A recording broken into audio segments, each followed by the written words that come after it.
Financial year की शुरुआत के साथ ही कई नियमों में बदलाव होने जा रहे हैं जो सीधे जनता की जेब पर असर डाल सकता है। 1 अप्रैल 2025 से बैंकिंग, जीएसटी, इनकम टैक्स और डिजिटल पेमेंट जैसे कई सेक्टरों में बदलाव लागू होंगे जिनका असर आम नागरिकों और बिजनेस करने वालों की जेब पर पड़ेगा। यूपीआई नियमों में बदलाव। National payment corporation of India 1 अप्रैल 2025 से ऐसे मोबाइल बैंकों के यूपीआई ट्रांजैक्शन को बंद करने वाली है जो लंबे समय से एक्टिव हैं। यानी अगर आपके बैंक अकाउंट से कोई पुराना नंबर लिंक्ड है तो लंबे समय से बंद है, तो यूपीआई ट्रांजैक्शन को जारी रखने के लिए आपको 1 अप्रैल 2025 से यानी आज से पहले अकाउंट से नया नंबर लिंक करा लेना चाहिए। आइए जानते हैं इस पर लोगों की क्या प्रतिक्रिया है। आप देख रहे थे @News10+ Mohammad Rashid Syed, Ambedkar Nagar. Financial year में जिन सेक्टर में खुलाव होने जा रहे हैं और आप बिजनेसमैन भी हैं, तो इस पर आपकी क्या प्रतिक्रिया है? देखिए, अब तो लगभग 70% लेन देन ऑनलाइन हो गए हैं और यूपीआई सब लेन देन कर रहे हैं। उसमें किसी को कोई भार नहीं पड़ रहा है। हाँ, एटीएम, दूसरे एटीएम से लेन देन करने पे कुछ चार्ज बढ़ेंगे नए वित्तीय वर्ष में, लेकिन मैक्सिमम लोगों ने लेन देन यूपीआई करना शुरू कर दिया, ऑनलाइन करना शुरू कर दिया है, तो उसका कोई चार्ज नहीं, निःशुल्क है वो।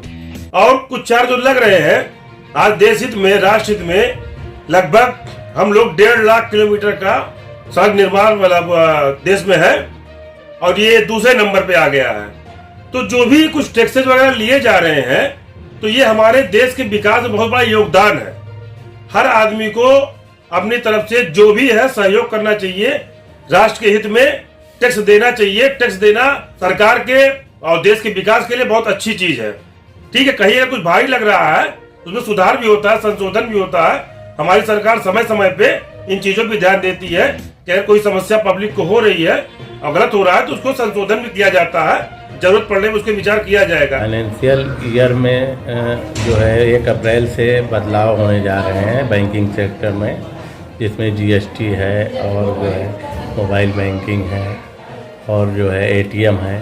तो आपकी क्या प्रतिक्रिया है? जी सर, ये इस जो फाइनेंशियल ईयर पे इतने बदलाव वो ठीक नहीं है आम पब्लिक के लिए।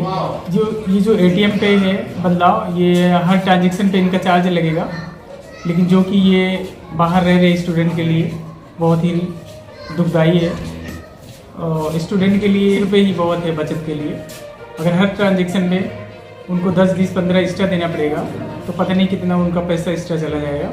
दूसरी बात ये है कि स्टूडेंट के लिए हमेशा एटीएम का काम लगता है। वो कोचिंग का फीस देने के लिए इतना यूपीआई से ट्रांजेक्शन नहीं कर पाएंगे, तो उनको श्योर है कि मतलब एटीएम का सहारा ही लेना पड़ेगा। तो इस पर आप क्या कहना चाहेंगे? मेरे हिसाब से ये लागू नहीं होना चाहिए। 1 अप्रैल से फाइनेंशियल में, बैंकिंग में जो है, बैंकिंग सेक्टर में कई बदलाव किए गए हैं जिससे जनता की जेब पर असर पड़ सकता है, व्यापारी वर्ग पर भी असर पड़ सकता है। तो इस पर आपकी क्या प्रतिक्रिया है? देखिए, बैंकिंग की व्यवस्था में जो बदलाव होने वाले हैं, निश्चित तौर पर मोदी जी का जो प्रयास है वो देश हित में है। हो सकता है व्यक्तिगत हमारा कुछ नुकसान हो, लेकिन देश हित की बात सभी को सोचना चाहिए। जो भी बदलाव हो रहे हैं वो हमारा भी कहीं ना कहीं फायदा है, और देश हित में जो निर्णय मोदी जी ने लिया है वो अच्छा ही होगा, इस बात का विश्वास, क्योंकि पूर्व के सभी निर्णय मोदी जी का देश हित में ही रहा है। 1 अप्रैल से फाइनेंशियल बैंकिंग सेक्टरों में बदलाव होने जा रहे हैं, तो आप इस पर क्या कहें? कोई भी नीति, कोई भी बदलाव जनता के हित में होना चाहिए। जो जनता ये बदलाव जनता की जेब पे अगर ये वोट डालता है तो ये उसके हित में नहीं है। इसको जनता के लिए सुगम और सरल करना चाहिए और जिससे जनता की भलाई हो सके, इस तरह के बदलाव को किया जाना उचित होगा। 1 अप्रैल से यानी आज से जो है फाइनेंशियल ईयर में जो है काफ़ी बदलाव आ रहे हैं बैंक सेक्टर में, जैसे जीएसटी है, इनकम टैक्स स्लैब है, एटीएम है, ट्रांजैक्शन है। तो इस पर आपकी क्या प्रतिक्रिया है? निश्चित तौर पे आम जनता इन सारी चीज़ों का बोझ झेल रही है। लगातार ये प्रोसेस बढ़ते जा रहे हैं। जीएसटी बढ़ा दी गई, अब जैसे एटीएम पर टैक्स बढ़ा दिए गए, एटीएम के ट्रांजैक्शन पर ये कहा जा रहा है कि हाँ ट्रांजैक्शन आप करेंगे तो इतने रुपए आपको देने पड़ेंगे। ये सारी चीज़ें हमारी रोज़मर्रा की चीज़ें, जैसे हम जो किराने के सामान, हमारा घर खर्च 10,000 रुपये महीने में चलता था, वो उसका रेट बढ़कर आज 15,000 18,000 ये रेट का हम सामान लाते हैं तब चल पाता है। तो महंगाई दिन प्रतिदिन बढ़ रही है। का जो है आम जनता और व्यापारी पर असर पड़ेगा? हाँ, बहुत ज़्यादा पड़ेगा। इस पर क्योंकि क्या आम जनता जितने में सामान ला रही है वो ऑलरेडी पहले से ही जीएसटी भरने में और बिल पे करने में अपनी चीज़ों को बोझ तले समझ रही है, और उस पर और ज़्यादा कर बढ़ा देना ये कहीं से भी उचित नहीं है। क्या राय है, आप क्या कहना चाहेंगे इस पर? इस पर ध्यान देना चाहिए सरकार को और फिर संशोधन करके बजट पास करना चाहिए। फाइनेंशियल सेक्टर में आज से कुछ बदलाव होने जा रहे हैं जो 1 अप्रैल से दिया गया है, तो इस पर आप क्या कहना चाहेंगे, क्या प्रतिक्रिया है? देखिए, जो भी है सरकार की जो भी नीति है वो जनता के हित में ही होनी चाहिए, क्योंकि इससे जनता की जेब पर बहुत भारी असर पड़ सकता है। बेहतर है कि उसको देखते हुए और यूपीआई में कुछ बदलाव होना चाहिए, जो कि 17 और 19 रुपये के बीच में एक ट्रांजैक्शन पर खर्च आएगा, उसको ख़त्म होना चाहिए। गलत है। फाइनेंशियल ईयर में जो है 1 अप्रैल से बैंकिंग सेक्टरों में जीएसटी है, एटीएम है और यूपीआई है, स्लैब है, तमाम सेक्टरों में बदलाव होने जा रहे हैं। इस पर आपकी क्या प्रतिक्रिया है? देखिए, बात सवाल इस फाइनेंशियल ईयर का नहीं है। सवाल ये है कि पिछले 10 सालों में जो हमारे देश को चलाने वाली सरकारें हैं उन्होंने आज तक महंगाई का माँ नहीं ख़त्म कर पाए।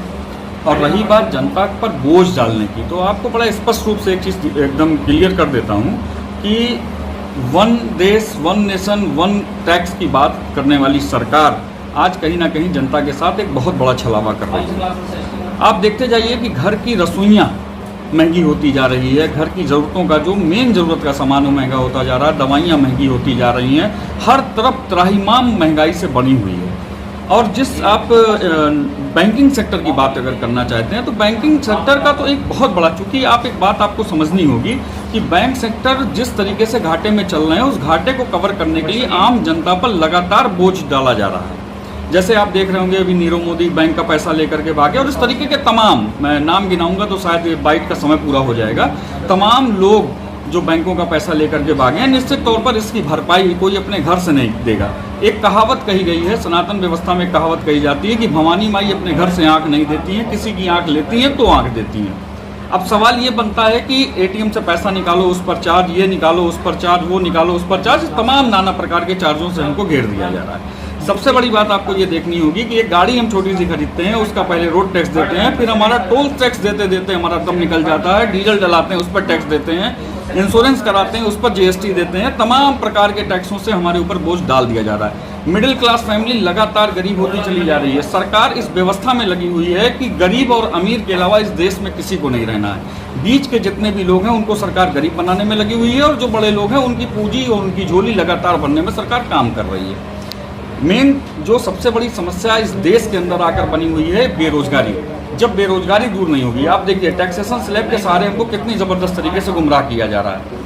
कि पहले जो हमारा टैक्सेशन स्लैब था, हम 8% के टैक्सेशन स्लैब में थे। आज हमारी स्थिति ये आ गई है कि जो हमारा टैक्स भरने का दायरा था उसको घटा करके 4.5 लाख रुपए कर दिया गया है। एक सगुफा देने का काम हर बजट में सरकार करती है। ये सरकार पूरी तरीके से सिर्फ जनता के ऊपर टैक्स लगाने के अलावा जनता को राहत देने का काम किसी भी प्रकार से आज तक नहीं की है। और रह गई बात टैक्सेशन की, तो आप ये देखेंगे किसान अलग मर रहा है, व्यापारी अलग मर रहा है, छोटे व्यापारी तो बिल्कुल खत्म होते चले जा रहे हैं। पूरे देश का व्यापार एक जगह एकत्रित होकर के 2, 4, 5 लोगों के हाथ में, पूंजीपतियों के हाथ में चला गया है। आज की डेट में मिडिल क्लास फैमिली बिल्कुल बर्बाद होने की कगार पर है। और रह गई बात टैक्सेशन स्लैब की, तो मैं आपको आपके कैमरे के माध्यम से एक बात बहुत स्पष्ट कर देना चाहता हूँ कि सदियों पहले चाणक्य नीति की, चाणक्य ने अपनी बातों में ये बात कही थी कि जिस देश का राजा व्यापारी उस देश की प्रजा भिखारी। आपको इस बात को बहुत कायदे से शालीनता के साथ समझना पड़ेगा कि जिस देश का राजा व्यापारी उस देश की प्रजा भिखारी।